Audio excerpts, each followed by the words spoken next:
As you may know, the popular show Ed, Edd and Eddy has been running for a long time. However, between October 7th, 2003 and October 21st, 2003, episode 34 was accidentally released 1 week before it was scheduled to. It was also known to some around the office the primary writer had been sick with the flu, and instead of going on to make episode 34, the show was supposed to replay episode 1.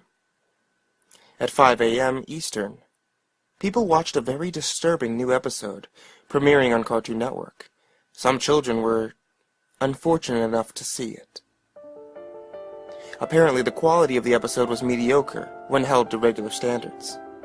Animation was choppy, sound was constricted and very muffled. Reports of a line running up and down similar to crappy VHS tapes were received. Scenery was described as overwhelmingly dark and depressing, without changing props and other background objects. Stormy looking. Characters also behaved oddly. Instead of the normal goofy hijinks-inspired personalities, viewers complained they seemed extremely agitated, gratuitously hateful toward each other, and constantly about to begin sobbing after the lines. The protagonist also had a very bad lisp. No one knows why. But he spoke with a sexual tone, and that further bothered the viewers. I was one of those viewers.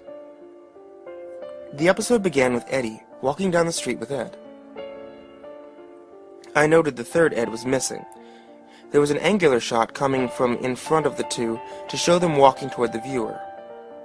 Eddy was wearing an angry look, as he does when something goes wrong. His eyes were red around the irises.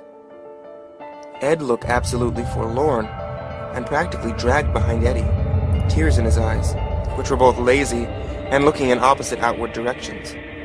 Kevin, the series antagonist, was riding his bike opposite the Eds, towards them. The shot became blurry, and low moans were heard coming from Eddy before Kevin hit him, which never happened because the screen went to black.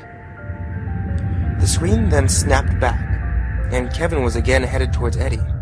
The view was so blurry this time, and all I saw was a green blob headed towards a yellow one. Again the low moan, only this time it sounded like the microphone was broken, and static came in, greedily overshadowing the moan. A claymation sequence of Double D sleeping in Eddy's bed came up. Honestly, it may have just been the abruptness, but I jumped and shivered. Waking up and getting out of bed, he moved oddly around the circular room, the fast pitter-patter of footsteps being the only audio. The step sound was very clear as I was shown a bird's-eye view of him scampering around the room. There were no visible doors.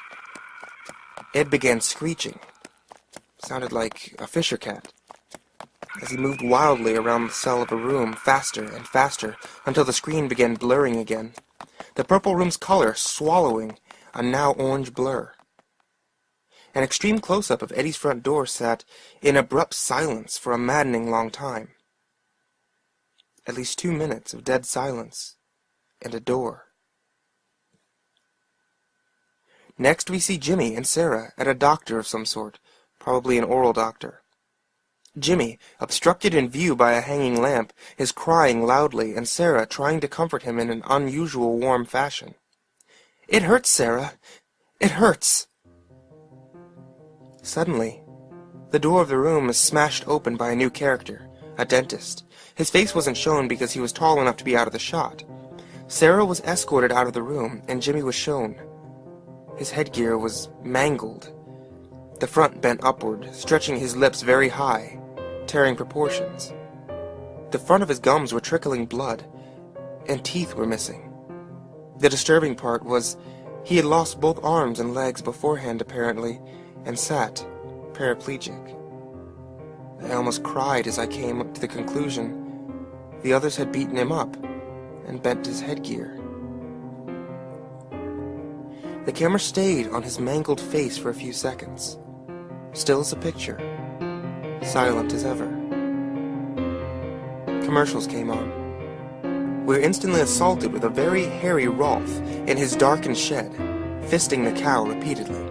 The visual loops, and gets blurry again, as the scene pans out. Naz is reading a magazine on her couch. The quality is now perfect. Eddy is now alone, without Ed. The quality declines, worse than before, and he's still walking. The sun now lightening the mood somewhat as he smiles and begins running. The door is shown again, and we see through Eddy's eyes as he reaches out and opens it. His house is nice and bright, but a very badly played violin is blaring, the only audio in the scene, as he makes his way through the house. Eddy opens the door to his room. Johnny is shown under Naz's couch cushions as he crawls out on all fours in a comedic way and pops up behind her, still oblivious. I laughed because someone forgot to draw his eyes and I thought of a mole.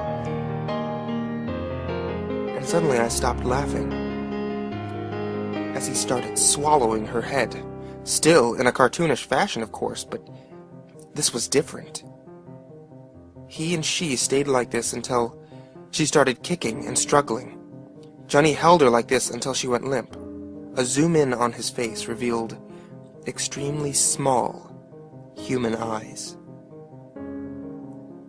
Double D was lying on Eddy's floor, no longer in claymation.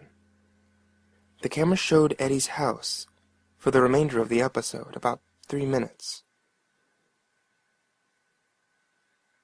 And the next program began on the spot.